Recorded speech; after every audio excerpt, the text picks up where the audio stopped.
Nesta edição do Argumento, nós vamos falar sobre um tema que está dominando os primeiros dias da pauta do Senado em 2014, a renegociação das dívidas dos estados e municípios com a União. Sobre o assunto, eu converso agora com o senador Paulo Paim. Senador, o projeto, na verdade, ele muda o indexador de juros das dívidas de estados e municípios. Primeiro, eu queria que o senhor explicasse como é que funcionaria de fato esse projeto, caso ele se tornasse lei.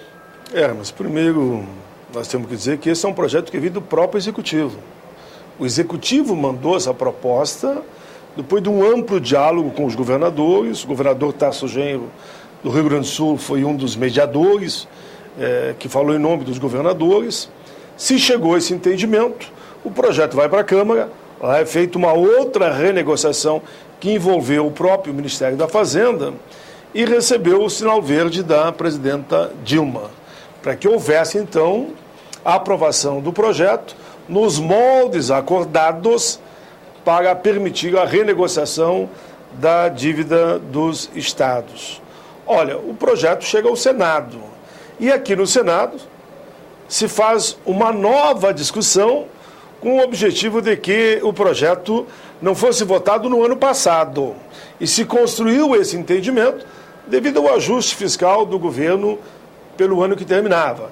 E o compromisso ficou que no mais tardar, na primeira ou no mais tardar, na segunda semana de fevereiro, o projeto então vem à pauta e é votado. É um projeto que interessa praticamente todos os estados.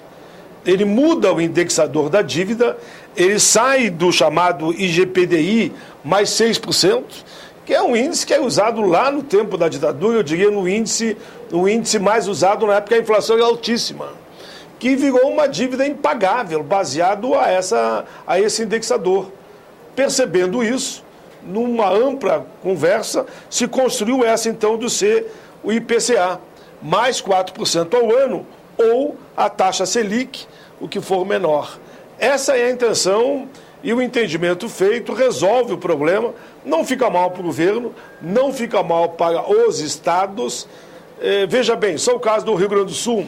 O Rio Grande do Sul sairia de uma dívida impagável de cerca de 44 bilhões para algo em torno, eu diria menos que a metade, algo em torno de 16 bilhões, e com isso, no máximo em mais 15, 16 anos, nós estaríamos então liquidando a dívida do Estado, e com isso não é só o Rio Grande do Sul, São Paulo, Alagoas, enfim, praticamente todos os estados vão ter muito mais investimento para o social, porque senão arrecada e manda tudo para a União, baseado numa taxa do indexador, que, como eu dizia antes, tinha sentido na época que a inflação era uma loucura, era uma maluquice, né? Hoje nós estamos com a inflação e a própria taxa de juros sob controle. Por isso que esse papo que alguns dão, totalmente equivocado, não, mas os investidores, as agências de risco, o Brasil não vive na dependência de agência de risco. Nós temos que fazer aquilo que é correto e adequado para o país. Se dependesse das agências de risco, nós estávamos até hoje dependendo aí e sobrevivendo com o FMI, que hoje que nós não temos mais essa dependência. Senador Paim, na mensagem da presidente Dilma, na reabertura dos trabalhos do Congresso, ela deixou clara a preocupação com o equilíbrio das contas, com o equilíbrio fiscal. Nesse ponto, o senhor acredita que pode ser construído esse entendimento? Porque, de qualquer maneira, a maior parte dessas dívidas são dos estados e municípios com a União. Não fere nada, não muda nada. Porque os estados estão com uma dívida impagável. Não vão pagar. É impagável, não tem como pagar. Como que não tem como pagar, você faça um ajuste, como um banco faz muitas vezes, que está lá com alguém que tirou um crédito e está lá na estratosfera, já a dívida o banco renegocia.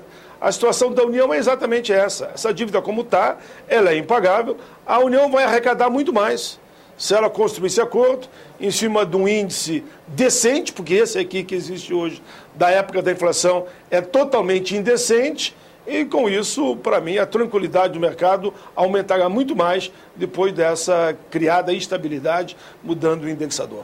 Senador Paim, o senhor é conhecido aqui no Congresso como um homem de construção de consensos, de negociar, ceder um pouco para conseguir mais. Será que ainda é possível mexer nesses números que o senhor apresentou no início aqui da nossa entrevista para chegar num ponto em que governo, estados e municípios concordem? Nós já negociamos bastante. Já construímos um entendimento que foi o seguinte: o que o governo nos pediu? Não alterem o projeto que veio da Câmara. Nós queríamos alterar. Nós queríamos diminuir de 13% para 11%. O governo disse, não façam isso que nós não aceitamos. Aí nós mantivemos 13%. Com isso, o acordo foi firmado e foi batido o martelo. Governo, Câmara dos Deputados, governadores e senadores. Então o acordo já foi firmado. O acordo agora é só de procedimento. Qual o acordo de procedimento que poderá se dar na votação que estamos aí na iminência de fazer? Tem algumas emendas de alguns senadores que nós vamos pedir para que eles retirem as emendas.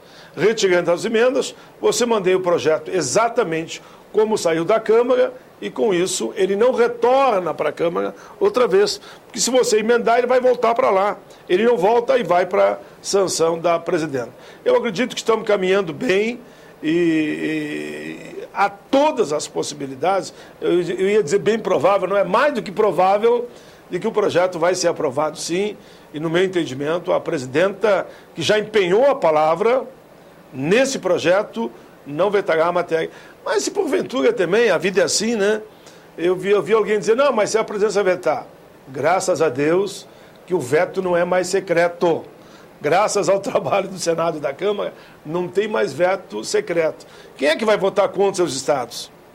Quem? Olha aqui. Estou piscando com os dois olhos. Nem senador e nem deputado vai votar contra seus estados. Vamos ter eleição agora aqui, antes do fim do ano, em outubro.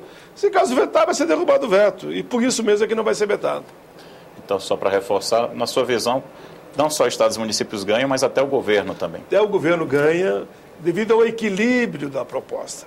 É uma proposta equilibrada. O governo sabe que pode acatar, mas o governo, eu acho que fez o jogo aí de... Eu sei que no fim vai dar um entendimento em cima da proposta que veio da Câmara, mas eu tenho que mostrar que eu sou duro na queda. Muito obrigado pela entrevista, senador Paulo Paim. Eu agradeço. Você pode sugerir outros temas de entrevista para o programa Argumento pelo telefone 0800 61 2211 e também pela internet www.senado.leg.br/TV. Muito obrigado pela sua audiência e até o próximo programa.